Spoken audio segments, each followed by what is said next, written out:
अस्सलाम वालेकुम नाजरीन, अवामी तनाज़ुर के नए व्लॉग के साथ मैं हूं खालिद भट्टी। आज के इस व्लॉग में हम बात करेंगे कि तहरीक इंसाफ सिर्फ इस्टेब्लिशमेंट से मुज़ाकरात क्यों करना चाहती है। वो पाकिस्तान की सियासी जमातों से मुज़ाकरात करने में दिलचस्पी क्यों नहीं रखती, और आखिर क्या वजह है कि तहरीक इंसाफ से मिक्स सिग्नल्स आ रहे हैं। मुख्तलिफ लीडर तहरीक इंसाफ के मुख्तलिफ बातें कर रहे हैं, इसके हवाले से उबहम है। इन सारी सूरत हाल के ऊपर जो है आज के इस व्लॉग में हम बात करेंगे। इससे पहले कि हम आपको तफसीलात फ्राहम करें, तजिया दें, इस हवाले से आपसे गुजारिश है कि अगर आपने हमारा चैनल अवामी तनाज़ुर अभी तक सब्सक्राइब नहीं किया, उसको सब्सक्राइब कर लें।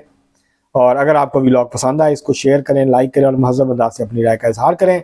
बेल आइकॉन ज़रूर दबा दें, टल्ली ज़रूर खड़का दें ताकि आपको बर वक्त हमारा व्लॉग मिल जाए। अब हम बढ़ते हैं अपने आज के मौजू की तरफ।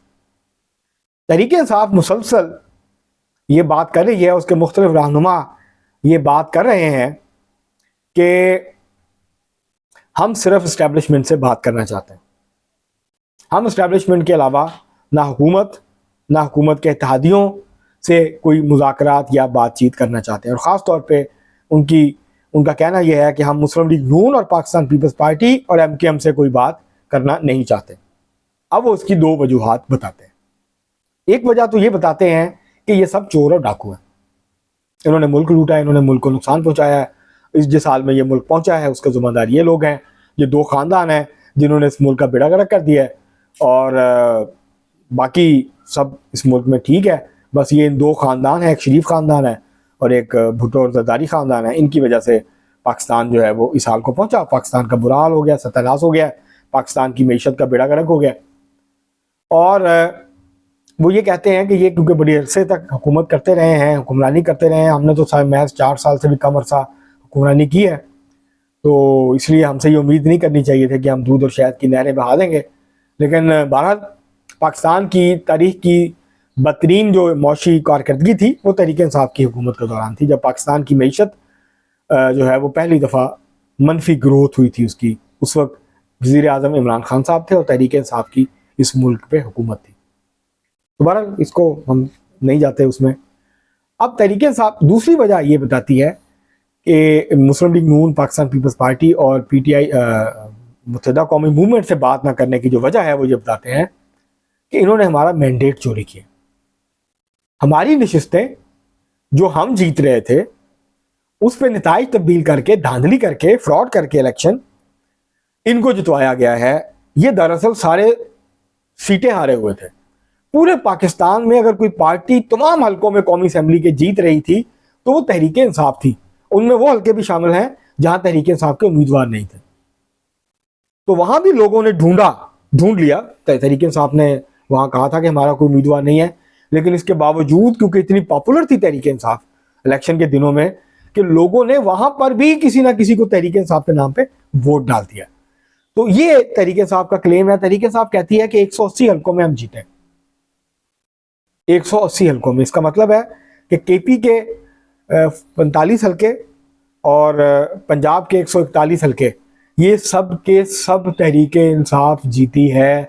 मुस्लिम लीग नून, पाकिस्तान पीपल्स पार्टी, आज़ाद उम्मीदवार पंजाब और KP से कोई नशस्त नहीं जीत सके।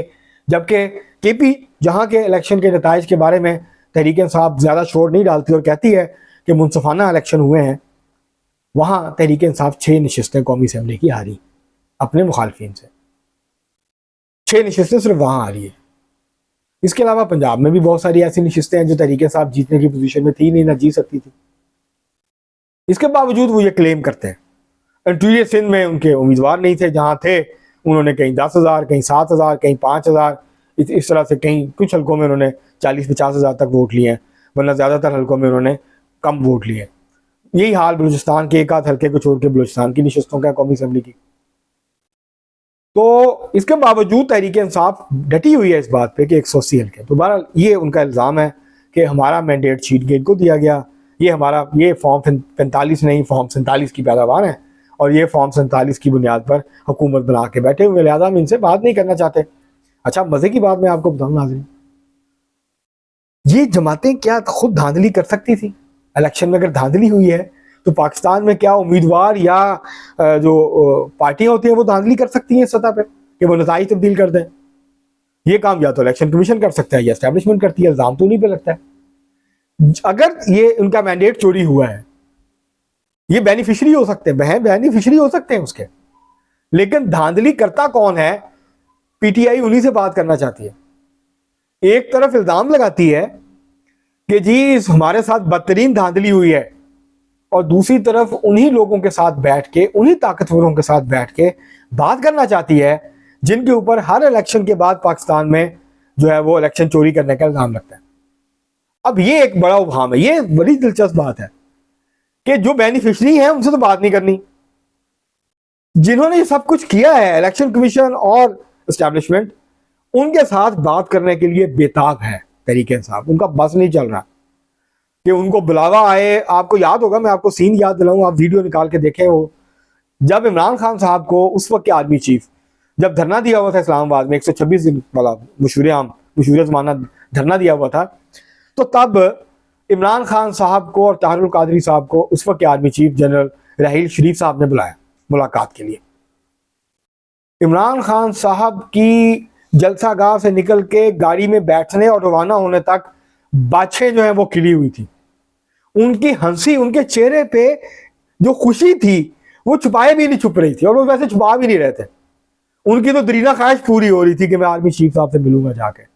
अगरचे उनकी ख्वाहिश पूरी नहीं हुई, हुकूमत घर नहीं गई, इमरान खान साहब को हुकूमत नहीं मिली, लेकिन इमरान खान साहब की जो खुशी थी वो सीन देखने वाला, आप निकाल के देखें, आप इंजॉय करेंगे आज भी।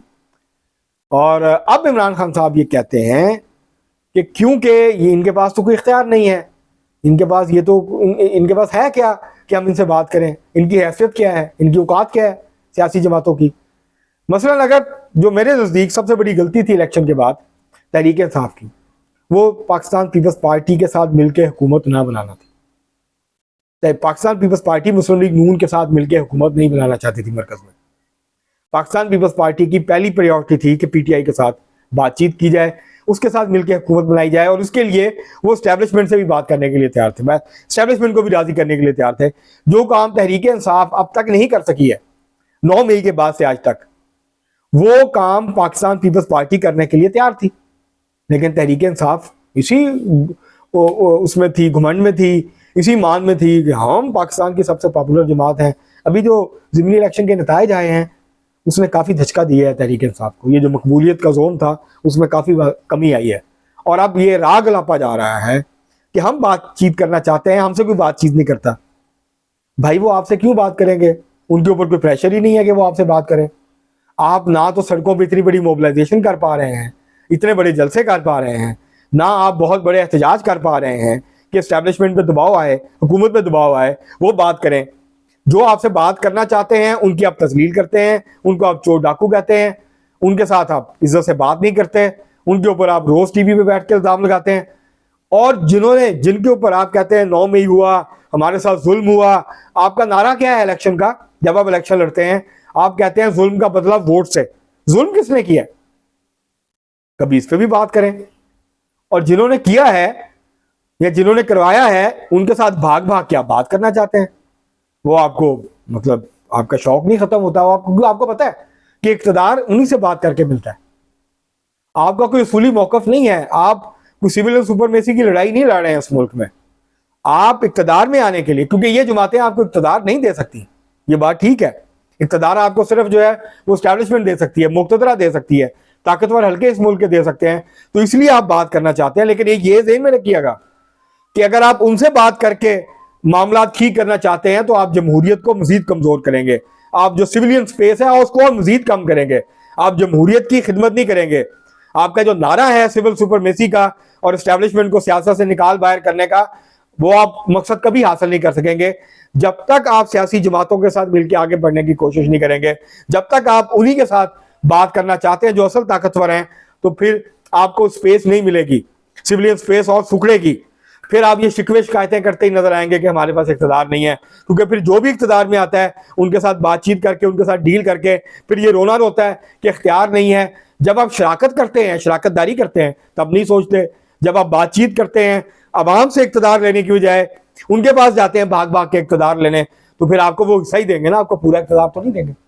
तो फिर आप उसी पे जो है वो अपना गुजारा करें।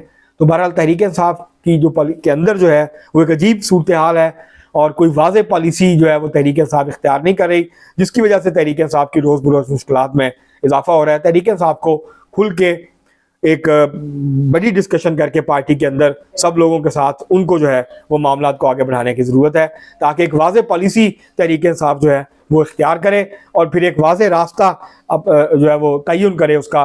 वरना PTI का वर्कर थक जाएगा, मायूस होगा, फिर तहरीक इंसाफ की क़यादत के लिए मुश्किलात में और इजाफा हो जाएगा। अब तक के लिए इतना ही, बहुत शुक्रिया।